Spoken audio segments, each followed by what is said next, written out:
Christmas Eve. God, we got to get a life recording a podcast for Christmas Eve. That's a mess, Peter Apple. But do you want to go interactive right now? You want to see where I am for this Just Baseball show? Yeah. And while you're showing the people on YouTube what your view looks like, we're currently looking at blue skies, blue water, palm trees, gorgeous scenery. You're on a balcony in Cabo. And I came back to Santa Barbara, and on yesterday's episode, I was bitching and moaning about the fact that Santa Barbara is supposed to be this place that never rains, the fact that there's a drought every single year. And it's honestly not good because it genuinely doesn't rain. I get back here, first 2 days, rain. We could go interactive for me now. Now you describe my background to the people. Well, it looks like some patchy grass here, maybe some farmland that once was about 20 years ago. That's not the case anymore. I do see that condensation dripping from the railings of your balcony right now. It's a gray, ominous sky, and it looks like a shitty time to be outside. It just looking at your background just makes me depressed. But at least we get to talk about Hall of Famers today, and we love that. And that conversation is always going to make us feel better. But looking at that dampens my mood, if I can be honest with you, even though I'm happy for you. Are you kidding me? I might just hold the laptop up and just have it looking down at the palm trees and the water as far as the eye can see. Hey, just two quick things to rub in your face before we get into the Hall of Fame thing. Number one, here on Thursday, December 23rd, I've just got a better life than you do for this day. At this moment in time, I've got a better life than you do. Absolutely.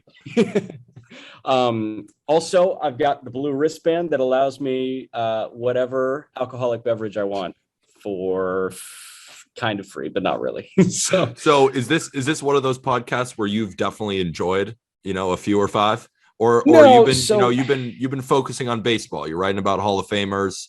You can't be too intoxicated, can you? Yeah. Full transparency. Went on a walk this morning around 9 a.m. Got poolside at about 10:30. Got a pina colada at 10:45. Okay. Had a nice, cool Pacifico, just draft beer at about 1, and now it's 4. So I'm a sober skipper right now, but I have enjoyed my time, and I've had some tasty beverages. The more you talk, the more it pisses me off. Now you're just flipping me off on camera. This is straight up disrespectful now. But I am happy that you get to enjoy the sun, because I just don't. And I'm not even going to keep talking about it anymore. I'm just pissed. We're very close to tying the bow on the Hall of Fame conversation. Cooperstown, the weather's probably really bad in Cooperstown, New York right now, but a lot of guys want their bust there. They'll be there in the middle of July. They can refrain from visiting their bust in December or January. We're going to continue to talk about those guys, and we're saving 4 of the heaviest hitters. We already talked about Clemens, but we are saving 4 of the heaviest hitters and 4 of the guys where there's the most to talk about for this final Hall of Fame episode between Christmas and New Year's. That's going to come next week. But those 4 that we're saving for next week are Barry Bonds, Curt Schilling, 2 problem children with entirely different problems, Garry Sheffield, who we're doing Garry Sheffield today. Oh, that's right. What are you doing? Right. Sorry, Andrew Jones and Todd Hilton. And Andrew Jones and Todd Hilton, they are on the doorstep. Yeah, they're on the doorstep for sure. I mean, Andrew Jones, one of the best, maybe the best center fielder defensively of all time. And Todd Hilton, Coors Field definitely helped, but there's no doubt that he raked. And then if Schilling and Bonds, they're going to be interesting. If I said Colorado Rockies, Todd Hilton has to be the first person to come to mind, right? Or Larry Walker. Yeah, I guess for our generation, it's Todd Hilton. Yeah. Also, I just always think Tulo. Yeah, whether younger than us, I was going to say he won't be. No shot. Tulowitzki's a Hall of Famer. But for the generation just under us, I'd say Troy Tulowitzki's the guy. For the generation just above us, I'd say Larry Walker's the guy. But, I mean, Todd Hilton, in our formative years of baseball viewing, that was peak Todd Hilton. That was big time. Peak Todd Hilton. But we've got some freakazoids going today. You've got Jeff Kent and Garry Sheffield. I've got Manny Ramirez and Sammy Sosa. I'm excited for Sammy Sosa, but Manny Ramirez, dude, this guy, we got a lot to unpack with Manny Ramirez. the most recognizable instance when it comes to Manny Ramirez is when he cut the ball off in left field, was the triple or double cutoff man, and made a diving play and then chucked it in. I feel like that just personified Manny Ramirez in a way that no other player can. Right, just a flawed character, flawed protagonist. I mean, but he could have been your favorite I think player. it perfectly describes it. Like he dove for it. It was a great play, great diving, athletic play to go get it. That he fired it in with his arm. But it's just so funny, the steroid conversation, because do you let them all in? Do you let none of them in? Do you let some in? I'm in the boat where I think if you're going to let in one, you let in all. You're in kind of in the boat where you are pro Bonds, Clemens, A-Rod, but maybe not some of these other guys, but maybe your tone has changed slightly as we continue to go through the ballot. I don't know. We've had text dialogue and I just text you like, should this guy get in? And you're like, I mean, we have to check his box if like we're doing this. Yeah, the way that I phrased it last episode was, if I look at your numbers and you're a no doubt first ballot Hall of Famer, if your record was entirely clean, then I think you should get in, even if your record's not clean. And like these guys, I mean, especially these two that I have today, like they're first ballot Hall of Fame resumes, but like they were just the most obvious cheaters on the ballot. Like, oh my God. I don't know. I'm gonna have a gripe with you about Sammy Sosa, and I'm gonna ask you to start with Sammy Sosa as we get into it, because I think his whole deal about him being the steroid guy with Mark McGwire, that incredible home run race that put baseball back on the map, which Commissioner Bud Selig definitely held a blind eye to that one, because just you get into it, because then I have some stuff to say about Sammy Sosa. Okay, that's fair. Sammy Sosa was my first favorite baseball player. I've got this photo of me at my first ever baseball game. I'll send it to you when I get back from Paradise. Cubs Phillies at Wrigley in 1999. I'm absolutely rocking a sweet Sammy Sosa onesie. Another story. Apparently growing up, I thought every athlete was Sammy Sosa. So my aunt took me to a Pacers game in like 2000, and Reggie Miller was just going ballistic and everybody was chanting Reggie, Reggie. And I stood up and my ass said, Sammy Sosa. So those are my two Sammy Sosa stories.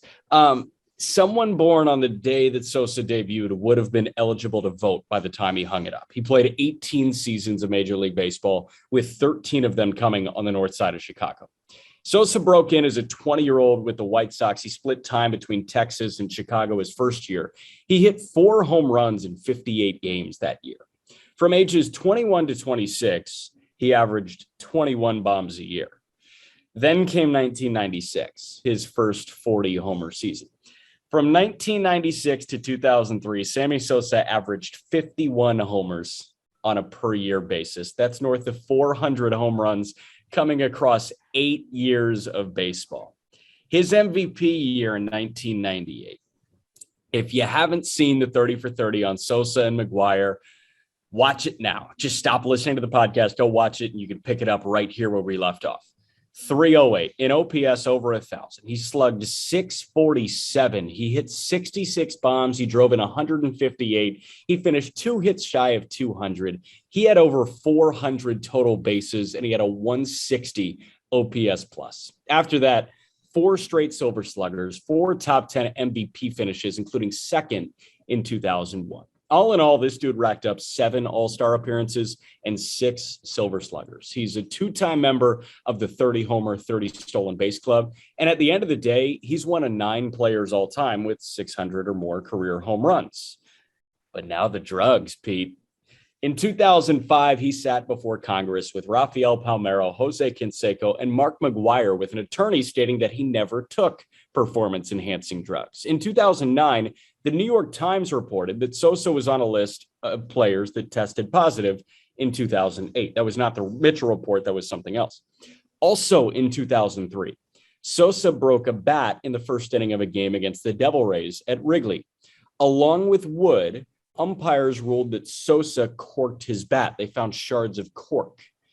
PEDs, corked bats. He's been accused of 2 different types of cheating. He's coming off of a high of 17% of the vote on last year's ballot. He's dropped, he's risen, but he's nowhere close to the 75% needed for induction. He's got a soft spot in my heart, and 600 should say automatic first ballot, right? But his, more than anyone else, was an insanely synthetic 600. Not to mention a career 23% strikeout rate and a non-mind-numbing 58.6 career WAR. But 600. Book it, Pete. First, phenomenal. The way you said it and his career. He has very similar connections to steroids as David Ortiz. And yet these two players have been vilified and celebrated in completely different ways. Yeah. Is David Ortiz much more likable than Sammy Sosa just on the surface as a person? Absolutely. We've seen Sammy Sosa do some very strange things, some things with his own skin color, just some strange things in his career. And you can look that up if you'd want. I don't want to get too far into it, but I do want to get into the steroid aspect because a lot of guys, for example, we know some guys are in the Hall of Fame that took steroids. So where do we draw the line, considering that I don't think he actually ever tested positive? Like, just because he was on this list, there was a lot of names on that list for performance enhancing drugs. We don't know exactly what he definitely tested positive for. You know, he didn't get accused of perjury because he wasn't lying in front of Congress. Right. He wasn't lying because he can't prove it. It was an anonymous voluntary test that apparently he popped off on in 2003. That's the thing. Anonymous, voluntary. It's not clear that it exactly was steroids. And I'm not trying to say that Sammy Sosa definitely didn't take steroids, because we're both looking at each other and we're both smiling, considering he did it. We know he did. But what I'm saying, in the grand scheme of things, what's proven is proven. For example, A-Rod, proven. You know, Manny Ramirez, proven. I have a hard time if I know other guys in the Hall of Fame took steroids. I see 609 home runs. I would check the box for Sammy Sosa, quite honestly. I think there was a part of baseball that he saved. I think Bud Selig turned a blind eye to guys like that for a reason. He was bringing back the sport. And without Sammy Sosa, I don't really know where our sport might be right now. So, in short, Sammy Sosa should make the Hall of Fame, and he'd make my ballot. Did you hear that golf cart going by? By the way, if anybody forgot from the first 5 minutes, I'm in Cabo. Yeah, I mean, like, so my thought on the anonymous voluntary thing, it's a lot like those surveys you used to take in high school talking about alcohol and drug use, right? It was, you answer truthfully, this will remain anonymous. You know, don't need to fill this survey out, but you know that, like, if you checked any of these boxes, I mean, people were just going to judge the hell out of you, and chances are you were going to the counselor's office, right? Like, those do not stay anonymous. So that was the high school survey of drug users in Major League Baseball. Yeah, with Sammy, like, here's the thing. What happened in 1998, to expand on your point, he did something that baseball needed. In 1998, you were 3.5, 4 years out of a lockout. And the lockout, I mean, that was killer to Major League Baseball. Absolutely. You needed this big splash to get the public invested again and to draw the new crowd back in. And to be honest, that was the last lockout. We're in a lockout right now. So baseball might need that big splash. I'm not saying do it with drugs. They should give Trout steroids and just see what happens. Play at 80 home runs. I think it's Bonds. I actually think that's, if you give Mike Trout steroids, it's Barry Bonds with a little bit more speed. I think that's accurate. But the thing is, Barry Bonds was so fast. He's still over 500 bases. Well, he was fast before he chose. That's true. Yeah, like, what Sosa and McGuire did, like, that sparked this non-baseball interest in baseball. And baseball's going to get it probably from Tatis or Acuna or Wander, like somebody like that who can just do everything and captivate the world. And that's what Sosa did. That's what Sosa did before we're having this conversation now. So, you know, I stand by my thought that the Hall of Fame is a museum and eras of baseball should be celebrated. And 1998 should be celebrated like crazy, because that was as enticing as baseball has been ever. Yeah. I mean, race to Maris. It was this race to Roger Maris. I think you could make the argument that 1998 was one of the greatest seasons in MLB history in terms of just an excitement. So in terms of intrigue, it's probably number one. And I know you said book it at the end. So you are in the boat where you'd put someone like Sammy Sosa in your Hall of Fame. Like I feel like you're still unsure about that. Yeah, I texted you this morning. I was like, I don't know if Sosa's a Hall of Famer. I know. And he's not going to be. He's not going to get 75%. No, he's not going to be. This is his final year on the ballot. Yeah, he's off. But the thing is, if we had a ballot, I'm checking his box because I sent that and I was thinking about it and I was like, okay, it was just, so much more clearly obvious that he did this to get to 600 than most guys. I mean, same with Manny Ramirez. Like it's just so clearly obvious that they got there by cheating. And Bonds, yeah, I know he got there by cheating, but he got there and he blew past it. And there's the chance that he would have gotten there without doing it.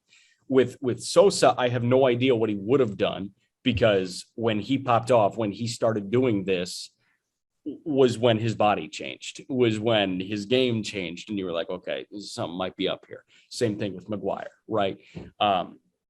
So, that was just my thinking. And also I got into like the advanced metrics and a 23% strikeout rate's not going to cut it, but 609 homers. 609 home runs. But I think you could also make the argument with Sosa that beyond the power, he wasn't like that great of a player. Like, for example, doesn't have a 900 OPS. You're he didn't walk. Yeah, he didn't really walk. I mean, he's got 534 career slugging, which is phenomenal. But with a guy with 600 home runs, you'd maybe expect that to be a little bit higher. He doesn't have 3,000 hits.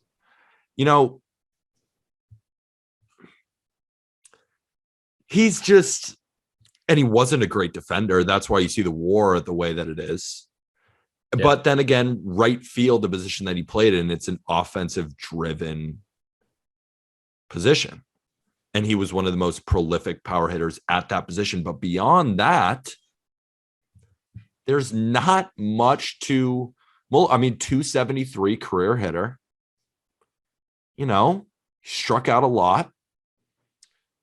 I'm just telling you, man, I look at the narrative surrounding guys, and obviously Sosa's vilified, but I also look at the anecdotes about Sammy Sosa. And 1998, the intrigue there, like that's a moment in time in Major League Baseball. How about the video of him running out with a miniature American flag after 9/11? Like that's Seriously. A moment in baseball. Absolutely. Those moments matter. Piazza homering right after 9/11, the first homer back in Queens to put him ahead. Like that's a moment, and that added to Piazza's Hall of Fame case because he had this intrigue that it transcended his sport at the time. And when Sosa did that, it's a lot like Papi after the Boston Marathon when he said, "This is our city," right? That was Big Papi becoming Boston, becoming bigger than the Red Sox. He became Boston for just a fleeting moment. Sosa became the Dominican representation in Major League Baseball.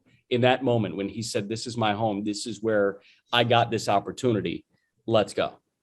So I don't know. Those moments matter to me. We're on the same page. We're checking Sosa's box. Let's talk about a guy who was a staunch opponent of steroids who played in a very similar era. Jeff Kent. Jeff Kent has the most home runs of any second baseman in history at 377. Just that alone should put him in major consideration for the Hall of Fame after 17 seasons with 5 different teams. But his bright spot came with the Giants, and over 6 seasons, he had 175 home runs. Jeff Kent spent a good chunk of his career right in the steroid era, yet was one of the main outspoken voices against steroids, and he never showed up in any reports. So kudos to Jeff Kent. And that should be factored into your decision. But he also has a reputation for being a really bad teammate. So, of course, there's always something. Kent was prolific offensively, but he was just not a good defender. That's why he ranks 19th in WAR, just among second basemen at 55.5, where the average for a Hall of Fame second baseman is 69.7. But Jeff Kent is an MVP. He's a 5-time All-Star, and his 162 game average is he hit 290, 356 on base, slugged 500, 27 bombs, 107 RBIs, and a 123 OPS plus. In my opinion, there are too many good players on the ballot for Jeff Kent to make it for me. But he's a guy that if you told me he should make it, I'm not going to argue with you. Right now, he has 2 years left on the ballot, including this one, and has only garnered about 33% of the vote, signifying that he most likely will not make it. But he was so good for so long that if he makes it, I'd be happy to see him with a plaque in Cooperstown, but he's not going to make my ballot. I love that we agree on him. I don't think he's a Hall of Famer. Aram kind of put it best. He's a bat first second baseman that didn't provide a ton of value anywhere else. Like, he was a prolific home run hitter, but it's not like he reached the 500 home run threshold. But then again, no second baseman has ever hit as many home runs as he has. So that's something on his resume, but that can't be the only thing on your resume. And I think when we talk about WAR, which I think is one of the better stats and something Hall of Fame voters hold near and dear to their hearts, 19th among just second basemen is something to say. And we talk about even the lowest performing Hall of Famers are around that 50 threshold. He is right above that. But without anything, he didn't steal a ton of bases. He wasn't that good of a defender. You know, he's not a champion. It's just like he had some really good years with the Giants. But overall, it can't just be home runs. And if you don't pass a certain threshold, I think to myself, well, maybe he just doesn't make it. But that doesn't take away from Jeff Kent. I think he might be one of the poster boys for Hall of Very Good. Yeah, he is. He might be front and center in Hall of Very Good. Seriously. I agree with you. He's not getting our vote. Just a couple of things that I want to run by you with Jeff Kent. And I want to make sure they're fair to say. You know what I mean? Like, call me out if I'm being mean about Jeff Kent. WAR is the premier stat that takes everything into account, right? WRC plus takes everything into account offensively, but not defensively. Mm-hmm. WAR is the most often used stat to determine a player's value, to determine how good that player was over the course of their career, right? On both sides of the ball. On both sides of the ball. Jeff Kent being the 19th best second baseman. Second base is the least premium position in baseball. Or first. I mean, the corners. But first is a power regardless, position. It wasn't a premium. It's not a premium position. Right? Your offensive liability, if you were to concoct a baseball lineup using just prototypes, your offensive liability, chances are who you deem your worst player is a second baseman. One of them. Fair. Second left, maybe? Around there. Yeah, I don't think anyone's going to come at you and say, no, second baseman is, I think, yeah, you're fine saying that. Unless there are second basemen listening to this. Yes. Yeah, so Jeff Kent, I mean, being just on the inside of the top 20 at the least premium position in baseball, in my opinion, that doesn't speak highly. Also, yeah, he won an MVP, but let's talk about being the best at something, because he wasn't the best defensively at anything. Mm-mm. He was the best power hitting second baseman of all time, sure, but I'm talking in terms of everybody, because if you are a Hall of Famer, you were better than everybody in the game at something at one point. You want to know the only stat that Jeff Kent ever led the American League or National League in? Sack flies. Sack fly is pretty underrated. Shut up. Gets a run in. Shut up. Yeah, you get some high fives in the dugout. I mean, he never led in batting average. He never led in bombs. He never led in doubles. He never led in anything except sack flies. I take that into account. Like, I think you need to be the gold standard at something at least 1 year. And if he was the gold standard at putting balls into deep left field to score a guy from third base, good for you, Jeff Kent, but that's not sexy. That's not a Hall of Fame thing to do. I don't even know who the career leader in sack flies is all time. Might be Jeff Kent. I might look at that when you're doing Garry Sheffield. No, it's funny because when you look at him compared to other second basemen, yes, was he the all-time leader in home runs? Yes, as a second baseman. But like a guy like Marcus Semien hit over 40 home runs this year. Jeff Kent never hit over 40 home runs in a season. And if we're talking about WAR, he sits right next to a guy like Ian Kinsler. Is Ian Kinsler in anybody's mind a Hall of Famer? I don't even know if you're putting Ian Kinsler in the Hall of Very Good conversation. Like, I don't know if Ian Kinsler ever makes a ballot. And yet Jeff Kent, because he's the prolific power guy, should be a Hall of Famer.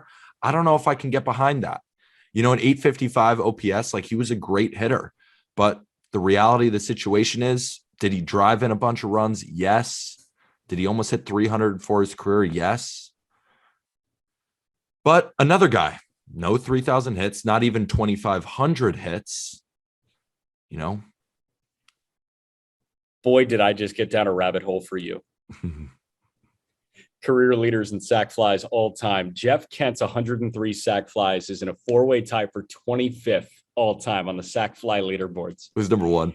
He's in a number one is actually Eddie Murray. I mean, the top six is super impressive, actually. Eddie Murray, Cal Ripken Jr., Robin Yount, Hank Aaron, Frank Thomas, George Brett.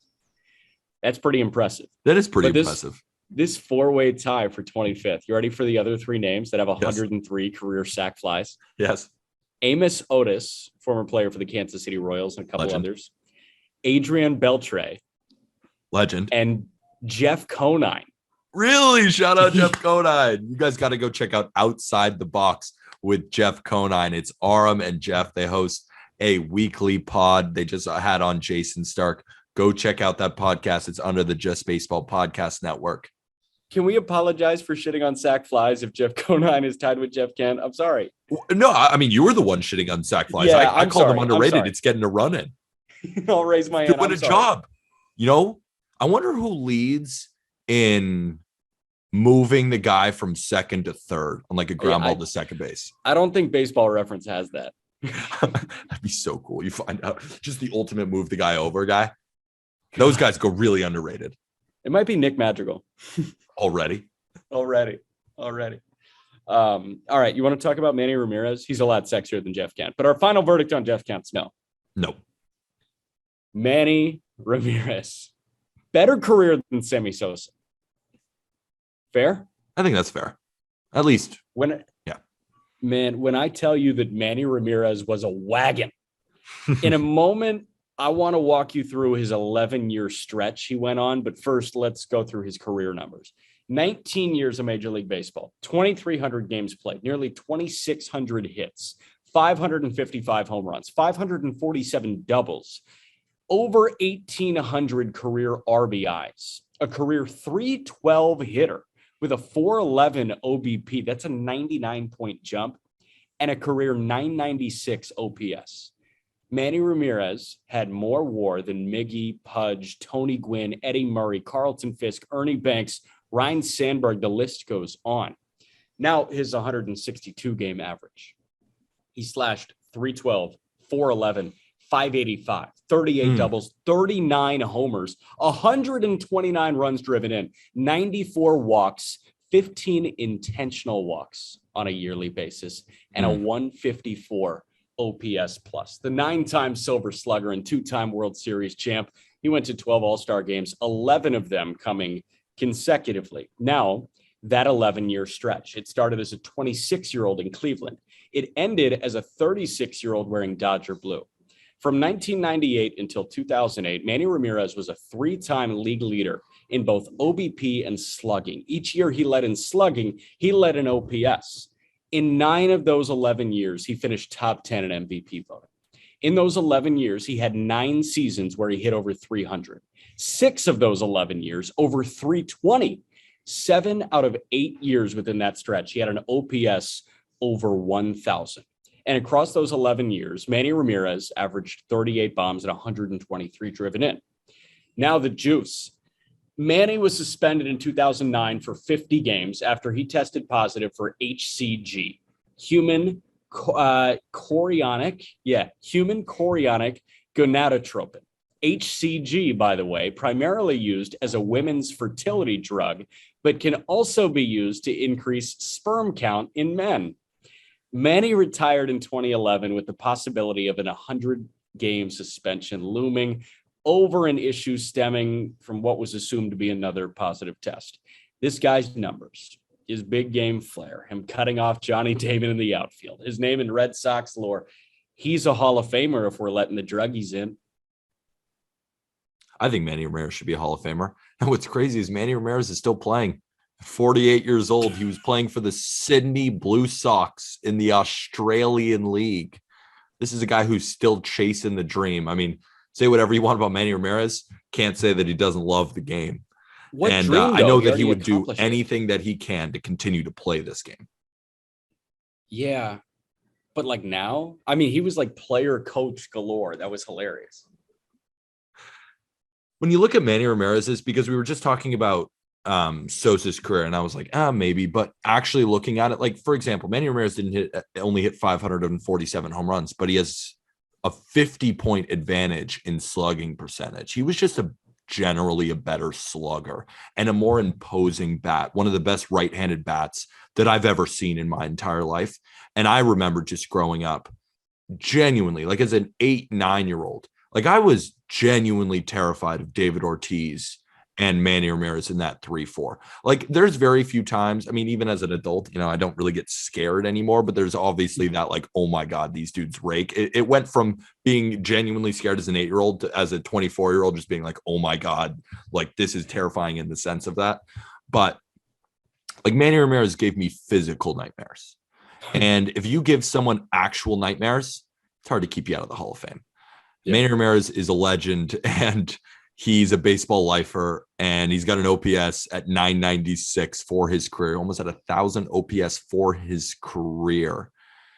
He should be in the Hall of Fame. But I mean, the steroids thing, like how long was he taking it for? Right. When exactly did he take it? I mean, we're going through a lot of guys who started their careers in the 90s, went in the early 2000s, right in the thick of it. And here's the thing. Manny is one of the very few on the Hall of Fame ballot that actually publicly failed a drug test. Yeah. It's cloudy with a lot of people, but I mean, he publicly failed too. He had 165 RBIs in 1999. Yeah, this guy, he's top 20 all time in career RBIs. The only guys within the top 20 with him that aren't in the Hall of Fame are Albert Pujols, who's going to get in unanimously when he is eligible. Alex Rodriguez, we've already gotten into that conversation. Barry Bonds, we're going to get into that conversation next week. And then Rafael Palmeiro. Like those are the only guys within the top 20 in career RBIs that aren't in the Hall of Fame. And they all, I mean, Pujols doesn't have the thing in common, but everybody else has the thing in common. Yeah. There's not much else to say about Manny Ramirez. It's just kind of like, does he have the numbers to make it? No doubt about it. How do you value steroids? In my opinion, I've said it before. I think if there are guys already in it, if you meet the criteria, you should just be in the Hall of Fame. I don't think we necessarily have to pick and choose. But if you are picking and choosing, like Manny Ramirez almost makes that kind of echelon that you're talking about, where he is so far a Hall of Famer that maybe if you were picking and choosing, Manny Ramirez might be a guy who you say, all right, he's still in. Would you say that? Yeah, absolutely. He gets our vote. He gets our vote. How about another guy who admitted to doing steroids? Garry Sheffield is one of the few players in MLB history to enter the league as a 19-year-old and finish as a 40-year-old. In his 22 seasons, he had the chance to shine for 8 teams, and man, did he rake.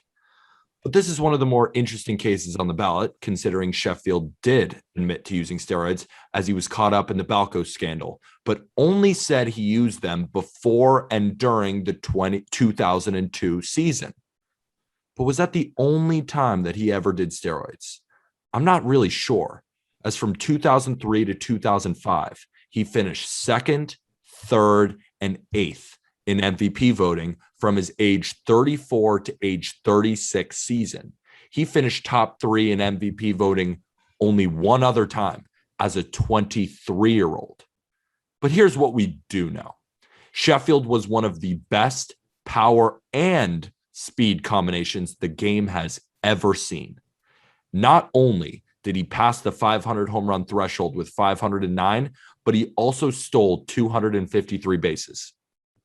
Only Barry Bonds, Alex Rodriguez, and Willie Mays have passed those thresholds of 500 home runs and 250 stolen bases. I'll say that again. Only Barry Bonds, A-Rod, Willie Mays, and Garry Sheffield have hit at least 500 home runs and stole 250 bases. He has a higher walk rate than a K rate for his career. He hit almost 300 for his career. He has a 141 WRC plus. He's a 9-time All-Star. And to wrap it all up, he's a World Series champion in 1997. If you consider any of the steroid guys for the Hall of Fame, Sheffield needs to be on your list, and he's certainly on mine. Yeah, Garry Sheffield, he was walking more than striking out before it was cool, before really anybody placed stock in that. With Sheffield, I find it funny because he admit to doing them in the 2002 season. Yeah. Yes. So from 1999 to 2005, argument is totally there that 2002 was his worst year. It's weird, right? If you're going to do them, go all out. That's what I was just like, are you sure? Like, are you sure that's the only season? And it was funny. Guess who he was working out with in that season? Where was like he? A wild guess. He was with the Dodgers in that season. No, he was with Atlanta. No, it wasn't a teammate of his. It wasn't a teammate. Was it Canseco? It was Barry Bonds. Like, oh, it was Bonds. Okay, yeah, fair. Fair. It's like he was fantastic, but then some of his best seasons came from 2003 to 2005 as a 34 to 36-year-old. We normally don't see a lot of primes in the mid 30s. But you know what's always sticks with me about Garry Sheffield when we talk about moments, like moments that people remember? He might have the most recognizable batting stance in the history of the game.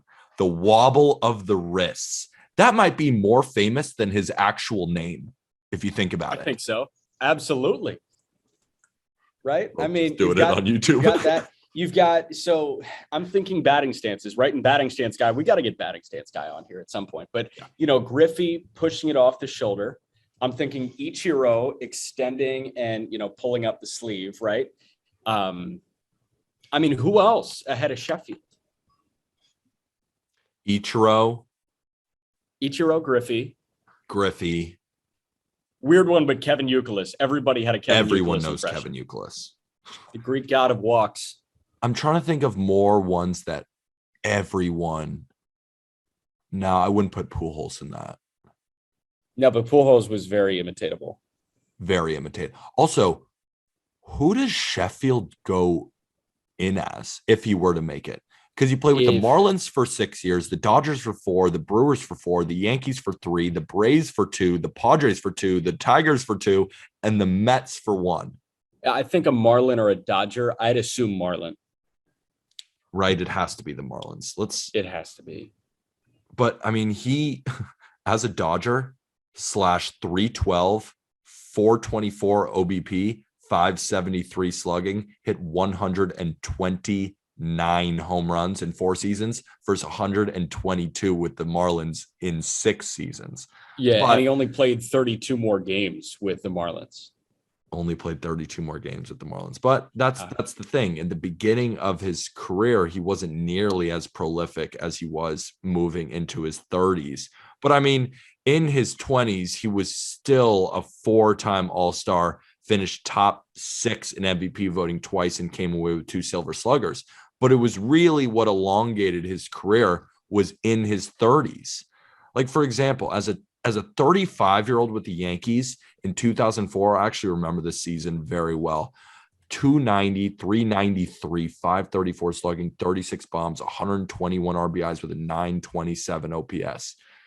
And I think his overall WAR would be higher because his WAR is not that high. He wasn't that great of a defender, but then again, this is right field where, the defense isn't as, he's a prolific hitter. He should be in the Hall of Fame. His 162 game average was a minus 1.7 WAR defensively. D-WAR.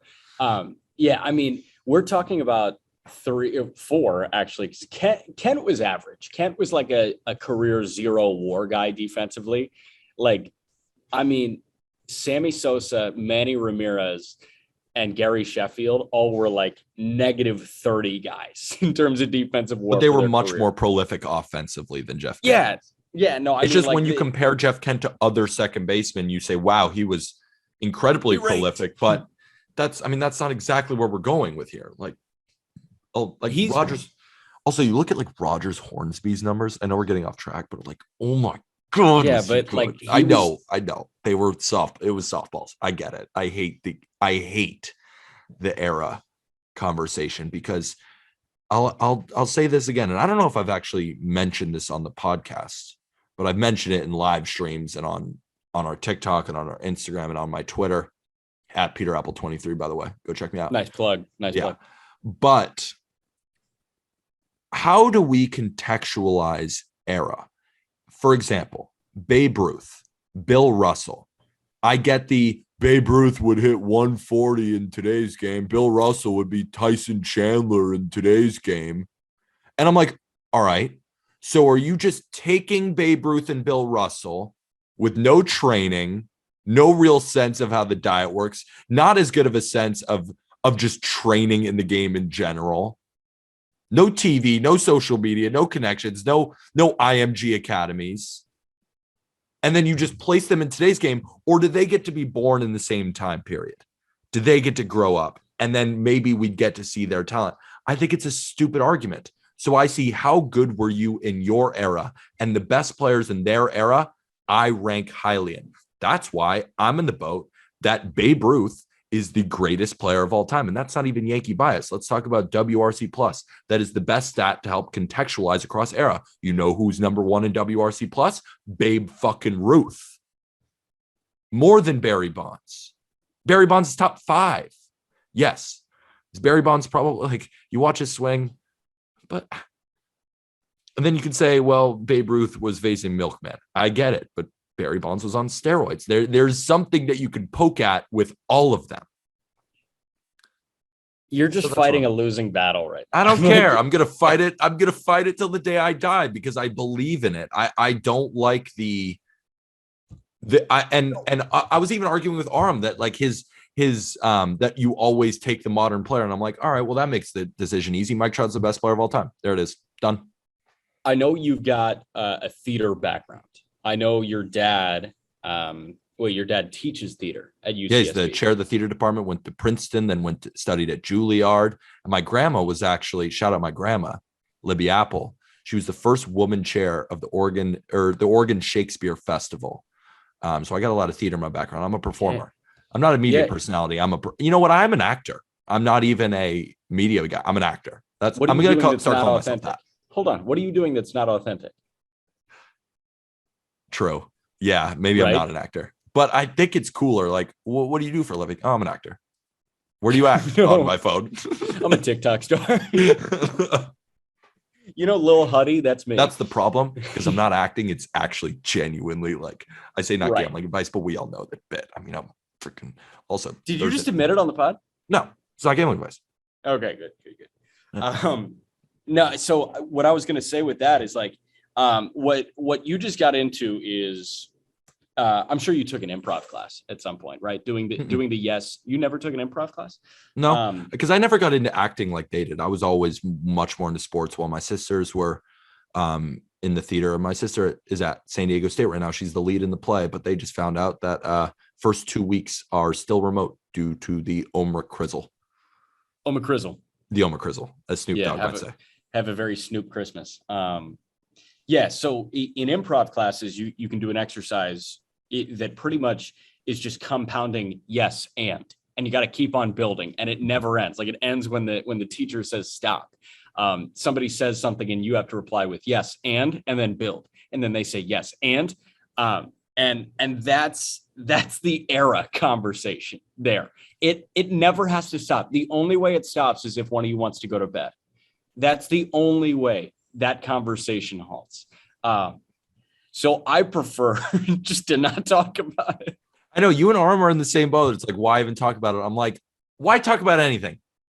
Why talk about anything? I think it's like the LeBron Jordan conversation. I could do a podcast every single day on that shit. I love it. Oh, gross. I'm obsessed with it. Gross. Oh, I could watch, you know how much of a piece of shit I am? I could watch Stephen A. and Skip Bayless argue over that, or any of these guys.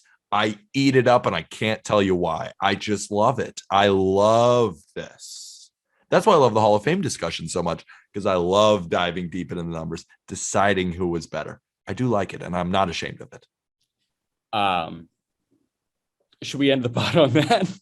I don't know where to go from Well, there. what we should end the pod is that in our description, we have a new shirt, #biggerthanbaseball.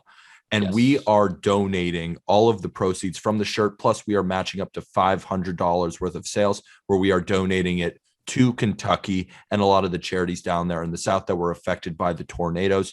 We are keeping close watch. We have multiple of our staff members down there in Kentucky helping out as well. We really want to make a push for this and to help those families during the holidays. So go check that through the link in our description. Also, after you get your Bigger Than Baseball, I always say get that shirt before you dip into the Not Gambling Advice shirt, which I am wearing right now, as well as Just Baseball hats, hoodies. We got it all. It's probably a good idea to get a hoodie right now but then again, with global warming, and Santa Barbara might be the only place where it's actually raining. Yeah, I don't think it's a good idea for me. I don't think I need a hoodie right now. I think I can get away with a hat though. Yeah, thanks, Dick. Yeah, no problem. But yeah, the Bigger Than Baseball shirts, they're big time. We've got 3 guys in Lexington. Clay Snowden is a big Reds guy. Give him a follow. Clay Snowden on Twitter. No, it's funny. His name on Twitter is Clay_Reds, which I love. Clay_Reds, which is perfect. He just made his debut on the Just Baseball show earlier this week. It's phenomenal. We played GM with the Reds, and they're so hard because they're hard. I mean, we've talked about them like they are in this purgatory. I call the Reds the Portland Trailblazers. Yeah, I think it's like kind of perfect. It's just you, right?